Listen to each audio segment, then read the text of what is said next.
공수처가 허를 찔렸습니다. 윤석열 대통령이 헌법재판소에서 나온 뒤 병원으로 향하면서 강제 구인을 하려고 기다렸던 공수처가 허탕을 친 겁니다. 네, 어제 윤 대통령 병원 방문은 언제 인지하셨을까요? 공수처가 미리 인지한 건 아닌데 숨바꼭질 비슷하게 되어 있는데 이렇게 숨바꼭질이라는 단어로 불편한 심기를 드러냈습니다. 밤 9시가 지나면 조사를 하지 못하는데 대통령은 딱 9시 10분에 구치소로 복귀했습니다. 한 달 전부터 받으려 했었던 치료라고 하는데 공수처에는 알리지도 않은 겁니다. 그 속뜻에 대해선 이렇게 풀이했습니다.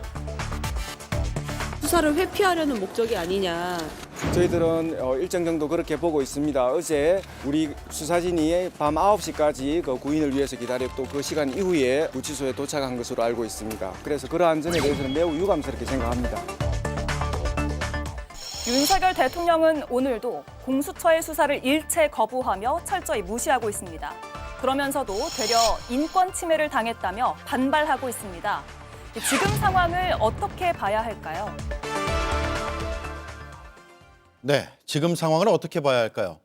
공수처가 오늘도 대통령에 대한 직접 수사를 하지 못했습니다. 강제 구인 얘기가 오늘 세 번째로 나왔지만 역시나 불발이 됐고 구치소 안에서 수사, 조사도 하지 못했습니다. 성치훈 의원님, 공수처의 무능입니까? 아니면 대통령의 버티기와 막무가내식 공수처 무시라고 봐야 될까요? 공수처의 무능이라고 보는 분들도 지금 프레임을 그렇게 짜가고 있는 보수 진영 윤석열 대통령 측의 움직임이 있지만 저는 윤석열 대통령의 뻔뻔함이 더 우선인 것이다라고 말씀드리고 싶어요. 그러니까 수사기관 입장에서 이렇게 피의자가 계속해서 묵묵부답, 그냥 진술거부권 행사하면서 피해 다니면 할 수 있는 방법이 없습니다. 저는 만약에 검사 윤석열이었다면 피의자가 갖고 있는 별건이라든지 이런 것들을 통해서 아마 협박을 한다든가 아니면은 이런 것들 피의 사실을 뭔가 언론에 흘리면서 이런 여론전을 한다든가 이런 방식으로 피의자를 압박할 수 있었겠죠. 근데 검사 윤석열은 알고 있는 겁니다. 지금 윤석열 피의자에게 지금 주어진 죄가 내란죄보다 더 큰 죄가 덮어질 수는 없습니다. 지어줄 수 없기 때문에 다른 별건으로 이어질 수도 없는 상황을 인지하고 있는 것이고 피의사실 공표 지금 전 국민 모두가 윤석열 대통령의 피의 사실을 알고 있지 않습니까? 그렇기 때문에 그런 식으로 본인을 압박할 수 없다는 걸 알기 때문에 이렇게 뻔뻔하게 피해 다니고 있는 건데 저는 국민들께서 공수처가 이거 왜 못하냐 좀 더 강하게 하면 되는 건 아니냐라고 좀 답답해하실 수 있는데 너무 그렇게 생각하실 건 없다. 왜냐하면 윤석열 대통령이 이렇게 뻔뻔하게 나오는 게 비협조적으로 나오는 게 결코 윤석열 대통령에게 좋은 게 아니거든요. 왜냐하면 지금 구속영장 발부된 것, 비협조적인 태도, 앞으로 있을 기소 이런 거에 다 명분으로 작용하게 될 겁니다. 왜냐하면 지금 구속영장이 발부될 때 증거인멸에 우려 염려가 된다 이런 그 명분을 내세웠었는데 지금 속속 드러나는 걸 보면 김성훈 차장을 통해서 윤석열 대통령이 비화폰 서버를 삭제하라고 지시했다 이런 것들도 나오고 있지 않습니까? 김성훈 차장은 거부하고 있지만 그 명령을 들은 지금 밑에서 분명 그런 것들을 이야기하고 있기 때문에 진술이 확보되어 있는 상황이기 때문에 이런 상황 속에서 윤석열 대통령이 협조를 안 하고 압수수색도 거부하고 하는 것은 더더욱 그냥 기소의 명분으로 작용할 뿐이다. 너무 답답해하고 걱정하지 않으셔도 된다고 생각합니다.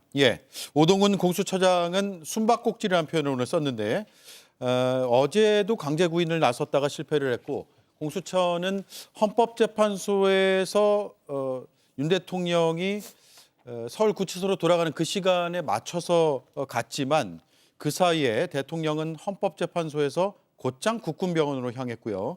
밤 9시가 넘어서 서울구치소에 도착을 했습니다. 따라서 인권보호 규정에 따라서 강제 구인이 불발됐다라는 게 공수처의 주장인데 결국 빈손이라는 얘기죠. 공수처장은 이렇게 설명했습니다. 네, 어제 윤 대통령 병원 방문은 언제 인지하셨을까요? 공수처가 미리 인지한 건 아닌데 약간 지금 숨바꼭질 비슷하게 되어 있는데 저희들은 그 사실을 알고 병원까지 찾아가는 것은 여러 가지 인권 차원에서 맞지 않다고 생각해서 구치소에서 구인을 위해서 기다렸습니다. 수사를 회피하려는 목적이 아니냐. 저희들은 일정 정도 그렇게 보고 있습니다. 어제 우리 수사진이 밤 9시까지 그 구인을 위해서 기다렸고 그다음에 또 그 시간 이후에 우리 구치소에 도착한 것으로 알고 있습니다. 그래서 그러한 점에 대해서는 매우 유감스럽게 생각합니다. 윤 대통령이 병원에 들른 것이 조사 회피 일정 정도는 조사 회피의 목적이 있다라는 주장인데 김윤영 의원이 그렇게 보세요? 저는 그렇게 보지 않습니다. 물론 대통령께서 지금 그러니까 병원 방문 이전에 조사에 응하지 않는 거에 대해서는 일정 부분 저런 비난을 할 수 있다고 생각합니다. 하지만 병원 방문을 조사해보려고 공수처장이 저렇게 얘기한 건 전혀 오히려 스스로 본인들의 무능을 자인하는 거라 생각합니다. 예. 윤석열 대통령이 구치소에 있는 의료관을 거쳐서 그리고 구치소장의 승인을 받아서 병원에 갔습니다. 당연히 공수처는 구치소는 법무부 산하기관이지 않습니까? 교정기관을 통해서 그러니까 지금 피의자가 어디 있는지 확인하고 강제 구인을 하러 가는 게 맞죠. 그걸 하지 않았다는 거는 스스로 얼마나 본인들 스스로가 수사 경험이 미비하고 그리고 얼마나 지금 현 상황에 대해서 무능력한지를 보여주는 단면이라고 생각을 합니다. 거기다가 지금 강제 수사만 계속 고집하는데요. 강제 수사, 조사자, 피해자 강제 수사 말고도 주변인 참고인 조사나 또는 정황 증거를 통해서 충분히 범죄 사실을 입증할 수 있음에도 불구하고 공수처장이 지금 그렇게 못하고 있는 것은 공수처가 굉장히 또 다른 무능을 보이고 있다고 저는 생각을 합니다. 거기다 결정적으로 저 수사가 실효성이 있는지를 봐야 됩니다. 윤석열 대통령은 지금 계속 줄기차게 진술 거부권을 주장하고 있지 않습니까? 그러면 다른 방안을 찾아야 되는데 다른 방안을 찾지 않고 계속 저런 식으로 강제 구인만을 고집하고 언론에 비춰주는 것은 어찌 보면 공수처가 지금 정치적 행위를 하고 있다는 비난까지도 받을 수 있다 저는 생각을 합니다. 예, 대통령과 공수처가 양쪽 다 문제가 어느 정도 있는 부분이 있다. 다만 그 경중에 대해서는 두 분의 판단은 좀 다른 것 같습니다. 김보비 의원 생각은 어떻습니까? 헌법재판소 변론기일에는 출석하고 병원에는 들렀지만 공수처의 조사는 응하지 않고 있다. 근데 대통령 측에서는 대통령에 대한 공수처의 수사가 분풀이다 이런 표현을 쓰고 있거든요. 방구 낀 놈이 성낸다 이런 속담이 있습니다. 딱 맞는 것 같습니다. 그리고 변호인단은 공수처가 분풀이를 할 만한 이유가 있다고 보는 모양입니다. 자기들도 그걸 아는 거죠. 변호인단은 아직도 대통령 대 수사기관의 대결, 어떻게 그 국가의 한 수사기관이 대통령에게 저런 망발을 하지? 이런 식으로 보는 겁니다. 근데 분명한 거는 내란이라는 중대범죄를 저지른 피의자일 뿐입니다. 예. 수사기관은 당연히 불러서 조사해야죠. 저는 공수처가 공권력의 엄정함을 보였어야 된다고 봅니다. 오늘 강제 구인하러 가지 않았습니까? 그럼 가서 설득을 먼저 하는 거죠. 나와서 조사를 받으라. 조사받지 않으면 어떻게 해야 됩니까? 4명이 들어가서 들고 나오는 겁니다.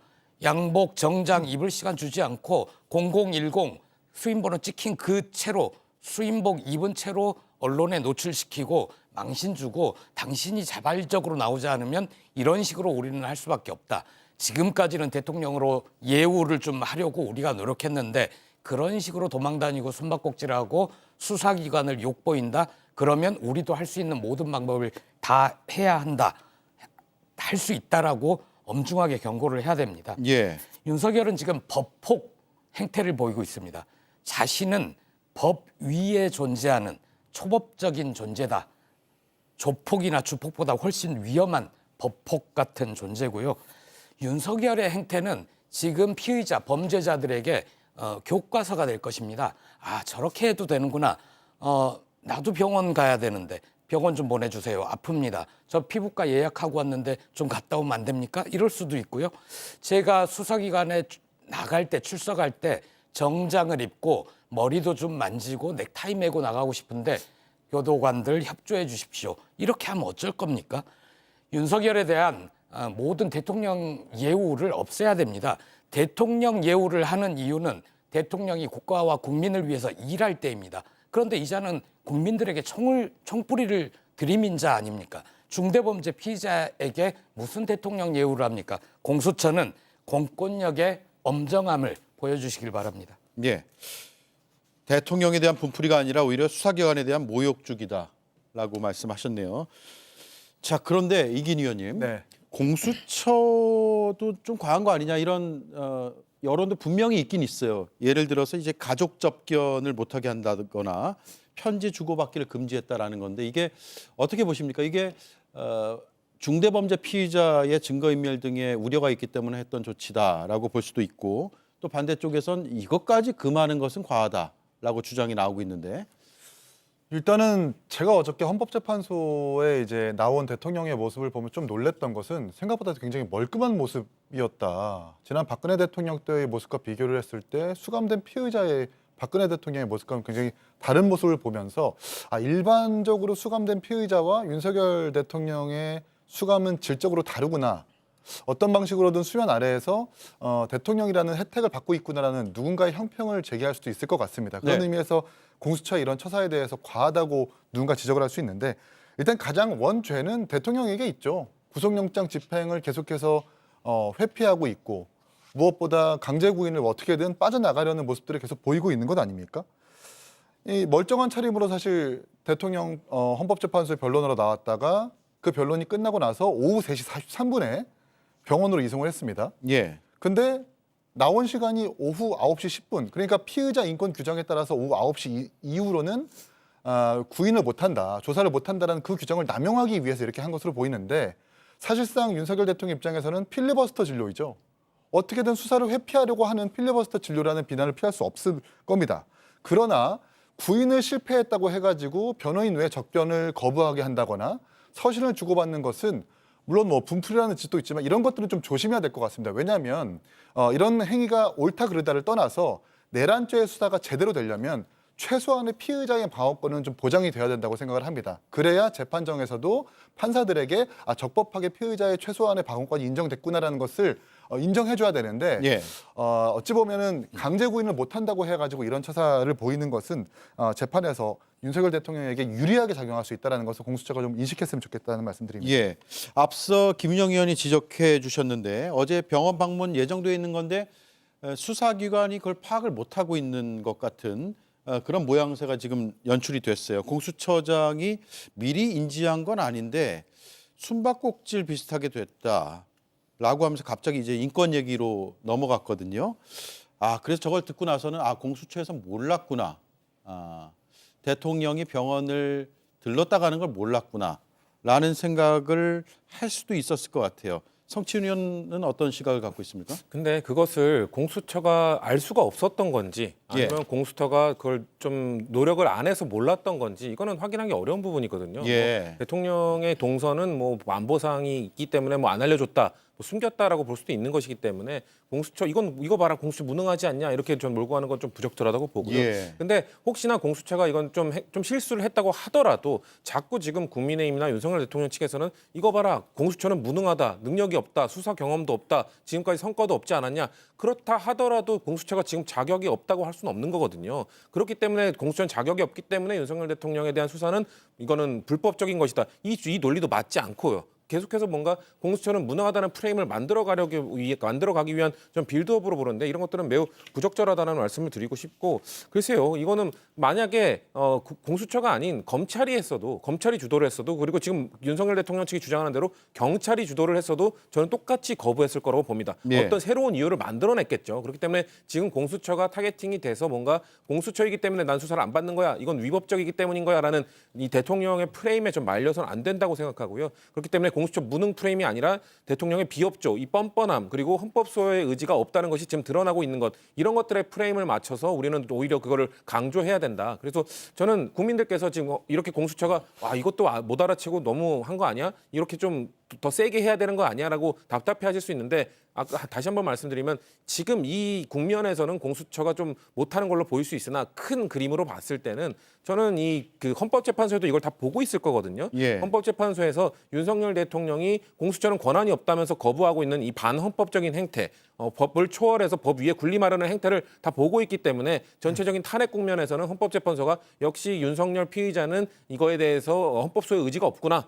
수사에 임하는 태도를 보니 그 태도가 불성실하기 때문에 탄핵의 가능성이 저는 99%에서 99.99%로 늘리는 그 명분으로 작용할 뿐이지 너무 걱정하지 말라는 말씀을 다시 한번 드리고 싶습니다. 예, 수사기관의 무능 프레임에 갇힐 필요가 없다. 그리고 양비론, 대통령도 문제고 공수처도 문제다라는 양비론을 경계해야 된다. 이 말씀으로 제가 이해를 하겠습니다. 혹시 반대 생각이나 다른 생각이 있으신 분 없으세요? 없으시면 자, 첫 번째 이슈는 이렇게 넘어가고